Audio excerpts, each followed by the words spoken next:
When a debtor is in financial distress, they typically face a choice between debt settlement, negotiating a reduced lump sum payoff, or modified payment terms with each creditor, and bankruptcy, seeking formal legal discharge of debts through the federal bankruptcy system.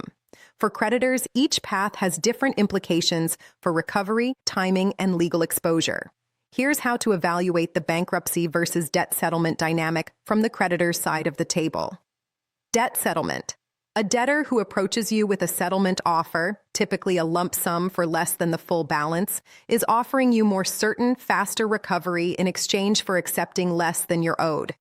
The key questions for evaluating a settlement offer: is the offered amount reasonable given the debtor's actual financial situation? What's the realistic recovery if you decline and the debtor files bankruptcy or remains unable to pay? Is the settlement structure one lump sum or a payment plan? For large, sophisticated creditors with diversified portfolios, settlement acceptance decisions are often guided by statistical models that predict bankruptcy probability and likely recovery rates. For individual creditors or smaller operations, the analysis is often more straightforward. Is this offer better than the realistic alternative? Bankruptcy. If a debtor files bankruptcy rather than settling, unsecured creditors in Chapter 7 cases often receive nothing, or pennies on the dollar. Chapter 13 provides more structure, but recovery still depends on the debtor's disposable income and plan completion rates. Tax implications of settlement. Debt forgiveness may create taxable income for the debtor. The canceled debt income rules under IRC Section 61.